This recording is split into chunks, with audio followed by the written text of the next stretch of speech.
The fire within a woman, once awakened, doesn't just light her path, it illuminates the world. Namaste everyone, I am Sheelam Priyam, director of Adarsh Vidya Mandir. And more than that, I am a woman who has walked through struggles, storms, and silence, not just to find my voice, but to use it to break the silence for many.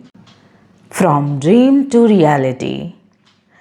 A path walked not just in hope, but in courage, in conviction, and in the deep belief that even one life lived truthfully can become a torch of thousands. I have lived the change I wish to see. I have seen how society gently teaches girls to shrink in their choices, their voices, and their dreams. And even today, while we speak of progress, too many girls are being judged harshly for choosing who they want to be. This talk is not just my story, it is a call to inspire the dreamers, to awaken the silent fighters, and to remind every girl and woman you were not born to fit into a box, you were born to rise beyond it. When a woman awakens, she doesn't rise alone. She lifts an entire generation with her. I was born on October 2nd, 1971, in a humble spiritual Hindu family. My childhood was rooted in values passed down from my grandparents: simplicity, compassion, and inner strength. From my father, I learned that life's real education begins not just in books, but in battles silently fought within four walls. Those lessons shaped me early, and long before I held the title of director, I was just a girl with a dream that didn't fit the mold. But instead of waiting for permission, I built the platform. I founded Adarsh Vidya Mandir in 2000, not with resources but with resilience. And today, I say this not with pride but with purpose. If one woman with limited means, constant struggle, and a heart full of hope can create an institution, imagine what an empowered generation of girls can do. Our society is not transformed by noise, it is changed by nurture, and the first nurturer is always a woman. So, if you empower her, educate her, respect her choices, you don't just change her life, you uplift an entire nation. I truly believe an educated woman creates an aware child, an aware child builds an awakened society. The journey through fire. Life often teaches us in silence. My first lesson came early when I was sent to a boarding school, not out of neglect, but because my father, though learned and disciplined, was deeply occupied with his work in politics. He had little time for me, and so I learned to grow up alone. In that solitude, I found my first strength, self reliance. Even as a child, I learned to manage routines, emotions, and expectations on my own.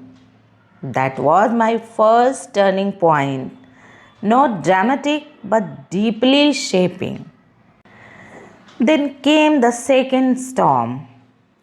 I was married at the age of 16, a young girl still discovering herself, was suddenly expected to carry the weight of responsibilities, customs, and household that didn't understand or accept her dreams. The atmosphere in my new home was deeply conservative, especially towards women. I was silenced, misunderstood, and often made to feel invisible. I struggled with anxiety, even depression at times, but I didn't let it break me. Within the next 7 years, I was blessed with 3 children, 2 daughters, and a son. While their presence brought immense love into my life, financially we were crumbling. My husband was unemployed that time, and we were entirely dependent on my parents for survival. That second turning point came from pain but gave me a purpose. In 1998, I started taking home tuitions. It was quite steep. No one clapped, no one encouraged. In fact, most said, "You are not capable, you haven't studied high enough, you won't succeed. Don't try to do what others can't." But I didn't stop. Between changing diapers and teaching alphabets, between cooking food and chasing dreams, I fought. There were days I cried silently and nights I questioned my worth. But something in me said, "You are not born to be someone's shadow, you are born to shine, even if you must start with a flicker." The darkest hour when life fell silent. Not every chapter in life is filled with light. Some are drenched in shadow so deep, even words refuse to form. This is one chapter in my journey, a time when I stood not as a teacher, not as a director, not even as a mother, but as a human being broken by grief. My husband, an advocate by profession, served our community in Bhagalpur city, handling both criminal and civil cases. He was a man of logic, of duty, and a quiet pillar in our home. In 2016, our lives were struck by an unexpected storm. He was diagnosed with bone cancer, stage 4, as confirmed by the doctors at AIIMS. There is no preparation for such news. It was as if the earth had shifted under my feet. But I was expected to keep walking. Despite every effort, every prayer, and every battle, the disease claimed him. And just like that, I was speechless. The silence about losing a partner, it was about suddenly standing alone at a cliff, responsible for 3 children, an institution, and a future that now looked uncertain.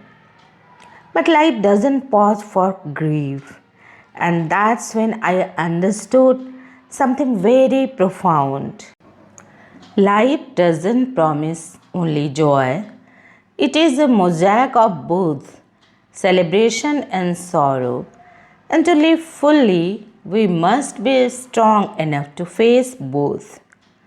This phase taught me that being educated is not just about degrees or success, it is about inner preparedness. We must teach our daughters and sons that life will test them, sometimes mercilessly.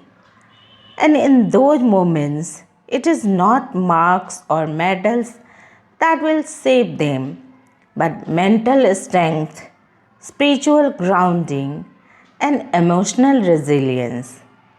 I often say now, teach your children not just how to earn a living, but how to live through loss, stand through storms, and rise after falling. From grief to glory, a mother's crown and a nation's hope.